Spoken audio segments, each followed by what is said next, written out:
नमस्कार दोस्तों। तो आज हम लोग कक्षा 10 की विज्ञान स्टार्ट करने जा रहे हैं और ये हम कक्षा 10 की विज्ञान की फर्स्ट वीडियो रहेगी। और इसमें हम लोग को स्टार्ट क्या करना है, कक्षा 10 की विज्ञान में आज हम लोग स्टार्ट करने जा रहे हैं भौतिक विज्ञान। और भौतिक विज्ञान का हम पहला चैप्टर स्टार्ट करने जा रहे हैं जिसका नाम है क्या, प्रकाश। तो आज हम लोग मेन रूप से प्रकाश के बारे में जानेंगे और प्रकाश के गुणों के बारे में जानेंगे कि प्रकाश क्या होता है। वैसे अगर बात किया जाए तो संसार में प्रकाश के बिना कुछ भी नहीं है। श्री प्रकृति ने इतना अच्छा संसार बनाया है, इतना रंग बिरंगी फूल पौधे पत्तियां पशु पक्षी, इतने रंग बिरंगे सब कुछ बनाया हुआ है। उसके साथ ही साथ प्रकृति ने हमको एक साधन भी उपलब्ध करवाया है ताकि हम इन रंग बिरंगी संसार को उस साधन से, उस माध्यम से देख पाएं। और वो साधन और माध्यम हमारे पास क्या है, वो साधन और माध्यम हमारे पास प्रकाश है। तो आज हम लोग प्रकाश के बारे में जानेंगे कि प्रकाश क्या होता है और प्रकाश किस प्रकार से वस्तुओं को देखने में हमारी सहायता करता है और प्रकाश की क्या क्वालिटी होती है, प्रकाश के क्या गुण होते हैं। तो आज की वीडियो प्रकाश के ऊपर है। तो आइए स्टार्ट करते हैं। तो देखिए प्रकाश के बारे में यहाँ पे लिखा क्या गया है कि प्रकाश वो भौतिक साधन है। भौतिक साधन, यहाँ पर थोड़ा गौर कीजिएगा। भौतिक साधन, भौतिक साधन मतलब कि एक ऐसा सोर्स, एक ऐसा माध्यम जो हमें प्रकृति के द्वारा दिया गया है। ये बात तो सही है। अब जो प्रकाश है वो किसके द्वारा हमको मिलता है, प्रकृति के द्वारा मिलता है। तो प्रकाश क्या है, प्रकाश एक भौतिक साधन है। प्रकाश एक भौतिक क्या है, सोर्स है। प्रकाश एक भौतिक साधन है। किसका साधन है, प्रकाश एक भौतिक साधन है जिससे हम वस्तुओं को देख पाते हैं। तो मैं पहले आपको बताया हूँ कि प्रकाश एक प्रकार का भौतिक रिसोर्स है, भौतिक साधन है जिसके द्वारा हम वस्तुओं को क्या कर पाते हैं, देख पाते हैं। अगर प्रकाश नहीं होता है तो इस रंग बिरंगी संसार को हम नहीं देख सकते हैं। तो प्रकाश की परिभाषा क्या कर रही है कि प्रकाश वो भौतिक साधन अथवा कारक है जिससे हम वस्तुओं को क्या कर पाते हैं, देख पाते हैं। अर्थात प्रकाश एक प्रकार की क्या है, ऊर्जा है। तो याद रखिए प्रकाश एक प्रकार की एनर्जी है। प्रकाश एक प्रकार क्या है, एनर्जी। जैसे ध्वनि, ध्वनि एक प्रकार की एनर्जी होती है जो हमको दिखाई नहीं देती है, बस हमें क्या होती है, सुनाई देती है। उसी प्रकार से जो प्रकाश होता है, जो क्या होता है, प्रकाश वो एक प्रकार की ऊर्जा है, एक प्रकार की एनर्जी है। करता क्या है, प्रकाश एक प्रकार की ऊर्जा है जो हमारे दृष्टि ज्ञान को, जो हमारे दृष्टि ज्ञान को क्या करता है, जागृत करता है। मतलब कि ये एनर्जी ऐसी एनर्जी है जो हमारे देखने की क्षमता को क्या करती है, जागृत करती है। जैसे ही हमारे नेत्रों पर प्रकाश पड़ता है या वस्तुओं पर प्रकाश पड़ता है तो वो वस्तुओं से प्रकाश हमारे नेत्रों में आता है और जब वो प्रकाश हमारे नेत्रों में आता है तब हम वस्तुओं को क्या कर पाते हैं, देख पाते हैं। तो अगर इस प्रकार से प्रकाश नहीं होता तो क्या हमारे दृष्टि ज्ञान भी होता, मतलब कि दृष्टि होता और प्रकाश नहीं होता तो क्या हमें वस्तु दिखाई देती, नहीं दिखाई देती। तो प्रकाश एक प्रकार की ऊर्जा है जो क्या करता है, हमारे दृष्टि ज्ञान को क्या करता है बच्चों, जागृत करता है। तो इस प्रकार से इस परिभाषा बन जाती है कि प्रकाश वो भौतिक साधन अथवा कारक है जिसके द्वारा हम वस्तुओं को क्या कर पाते हैं, देख पाते हैं। और प्रकाश एक प्रकार की ऊर्जा है जो क्या करता है, हमारे दृष्टि ज्ञान को क्या करता है, जागृत करता है। अगर मैं प्रकाश के गुणों की बात करूं कि प्रकाश की क्या क्या क्वालिटी होती है, तो देखिए प्रकाश की पहली क्वालिटी है कि प्रकाश सरल रेखा में गति करता है। तो सभी लोग जानते हैं कि प्रकाश जब भी देखेंगे, प्रकाश की किरणों को आप देखेंगे तो प्रकाश किरणें कैसे होती है, एक सीधी रेखा में गमन करती है। तो प्रकाश की पहली क्वालिटी हो गई कि प्रकाश एक सीधी रेखा में क्या करता है, गमन करता है, सीधे सीधे वो चलता है। उसके बाद प्रकाश निर्वात में गति करता है। ये बहुत इंपॉर्टेंट है, क्या, प्रकाश निर्वात में गति करता है। निर्वात मतलब बच्चों क्या होता है, निर्वात मतलब जहां पर कुछ भी न हो,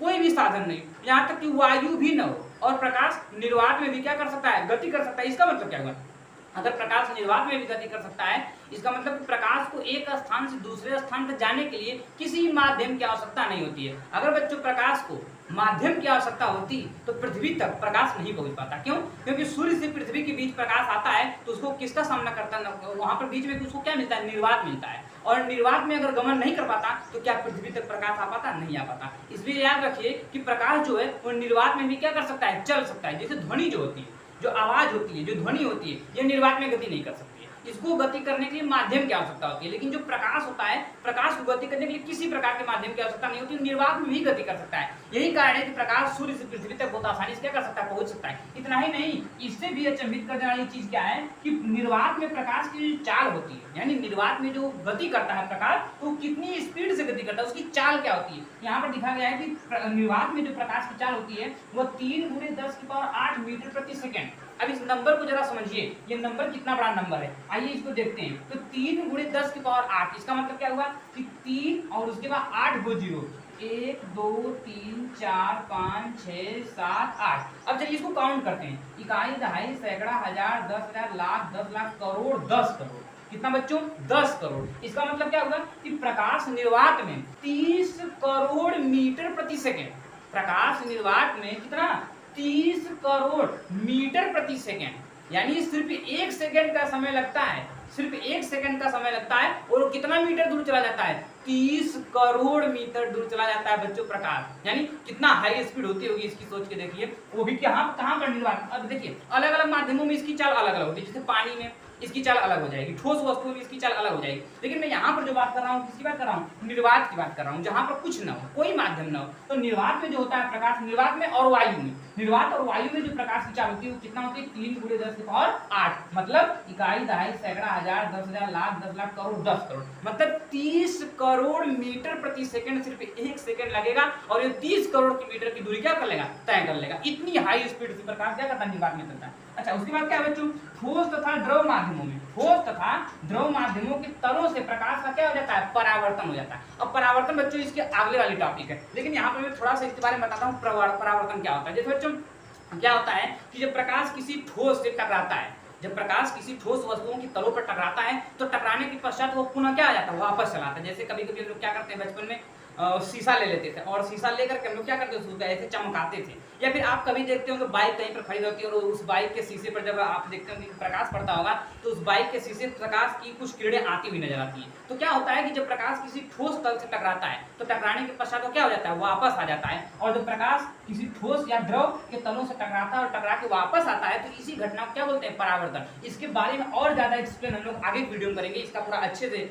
हेडिंग है इसके बारे में। तो यहाँ पर सिर्फ थोड़ा समय समझना है कि बस कि प्रकाश के अंदर ये परावर्तन वाला गुण होता है, क्योंकि हम लोग प्रकाश के गुणों की बात कर रहे हैं। तो प्रकाश के अंदर कौन सा गुण होता है बच्चों, परावर्तन का गुण होता है। इसके साथ ही साथ आगे देखा जाए तो जब प्रकाश एक पारदर्शी माध्यम से दूसरे पारदर्शी माध्यम में, जब प्रकाश क्या करता है, एक पारदर्शी माध्यम से दूसरे पारदर्शी माध्यम में जाता है तो उसका क्या हो जाता है, अपवर्तन। प्रकाश का एक और अच्छा गुण है क्या होता है, अपवर्तन। अब अपवर्तन का गुण कौन सा होता है बच्चों, इसको आप समझते हैं। तो प्रकाश जब एक पारदर्शी माध्यम, पारदर्शी माध्यम मतलब क्या होता है, पारदर्शी माध्यम मतलब ऐसा माध्यम जिसमें से प्रकाश आर पार हो जाए, जैसे जल हो गया और कांच हो गया, वायु हो गया, ऐसे माध्यमों को पारदर्शी माध्यम कहते हैं। तो क्या होता है बच्चों कि जब प्रकाश एक पारदर्शी माध्यम से दूसरे पारदर्शी माध्यम में जाता है, जब प्रकाश एक पारदर्शी माध्यम से दूसरे पारदर्शी माध्यम में जाता है तो क्या होता है कि अपने मूल मार्ग से विचलित हो जाता है। यानी जब वह वायु से कहाँ जाएगा, कांच में जाएगा तो वह थोड़ा सा हल्का सा मुड़ जाएगा। ये प्रकाश का जो गुण होता है, ये कौन सा गुण होता है, उसको प्रकाश का अपवर्तन बोलते हैं। तो प्रकाश का परावर्तन का गुण हो गया, उसके बाद प्रकाश का कौन सा गुण होता है, अपवर्तन का गुण होता है। इसके बारे में भी हम लोग विस्तार से जानेंगे, इसके बारे में अलग से चैप्टर हम लोग मिलेगा, अलग से हेडिंग मिलेगी। लेकिन यहाँ पर प्रकाश का गुण है इसलिए यहाँ पर बता दिया जाया गया है कि प्रकाश में अपवर्तन का गुण पाया जाता है। याद रखिए प्रकाश के अंदर जो होता है परावर्तन और अपवर्तन का गुण पाया जाता है। तो मैंने थोड़ा सा एक्सप्लेन कर दिया कि प्रकाश का अपवर्तन क्या होता है, इसके बारे में और ज्यादा एक्सप्लेन किया जाएगा विस्तार से। उसके बाद बच्चों प्रकाश तरंग के रूप में चलता है। देखिए अभी तक पता नहीं था कि प्रकाश एक प्रकार की तरंग है, लेकिन बाद में वैज्ञानिकों ने पता किया कि प्रकाश के अंदर तरंग का गुण पाया जाता है। और जब प्रकाश के अंदर तरंग का गुण पाया जाता है तो ये एक चुंबकीय तरंगों की तरह चलता है। जैसे तरंगे कैसे चलती है, जिगजैग के रूप में चलती है, उसी प्रकार से जो प्रकाश होता है बच्चों वो अभी कैसे चलता है, प्रकाश जो होता है वो भी तरंगों के रूप में चलता है। और अगर हम लोग प्रकाश को तरंग के रूप में देखें तो जब प्रकाश को तरंग के रूप में देखते हैं तो यह कुछ विशेष गुणों को प्रदर्शित करने लगता है। जैसे अगर प्रकाश को तरंग के रूप में देखेंगे तो प्रकाश के अंदर कौन सा गुण मिलेगा, व्यतिकरण का गुण मिलेगा। प्रकाश के अंदर कौन सा गुण मिलेगा, ध्रुवण का गुण मिलेगा। और प्रकाश के अंदर कौन सा गुण मिलेगा, विवर्तन, मतलब व्यतिकरण, विवर्तन और ध्रुवण का गुण इसके अंदर पाया जाता है। कब, जब प्रकाश को एक तरंग के रूप में देखा जाता है तब।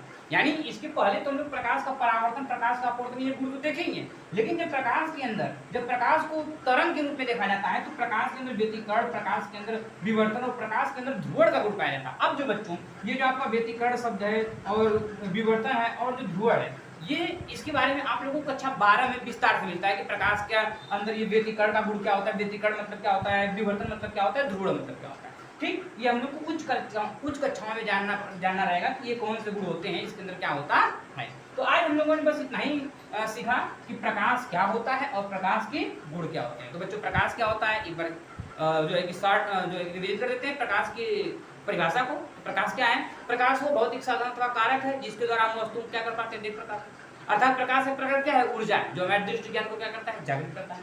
प्रकाश के गुणों के बारे में बात किया गया तो प्रकाश सरल रेखा में गति करता है, प्रकाश निर्वात में भी गति कर सकता है। और निर्वात में जो प्रकाश की चाल होती है कितना होती है, 3 × 10⁸ मीटर प्रति सेकंड होती है। ठोस तथा द्रव के माध्यमों से जब तल मतलब ठोस तथा द्रव के तलों से जब प्रकाश क्या होता है, टकराता है तो इसका क्या हो जाता है, परावर्तन हो जाता है। जब प्रकाश एक पारदर्शी माध्यम से दूसरे पारदर्शी माध्यम में आता है तो इसका क्या हो जाता है, अपवर्तन हो जाता है। जब प्रकाश तरंग के रूप में होता है तो प्रकाश विवर्तन, व्यतिकरण और ध्रुवण का गुण प्रदर्शित करता है। तो आज की क्लास में बस इतना ही। अब हम लोग अगली क्लास में देखेंगे कि प्रकाशित वस्तुएं क्या होती हैं और प्रकाशित माध्यम क्या होते हैं और प्रकाशित किरणें क्या होती हैं। तो तो आज की वीडियो में इतना ही बच्चों। तो अगर आपको वीडियो अच्छी लगी हो तो वीडियो को लाइक कीजिए, अगर चैनल पर नए हैं तो चैनल को सब्सक्राइब कीजिए और ऐसे ही ढेर सारे वीडियो देखने के लिए जो है कि बेल आइकन को भी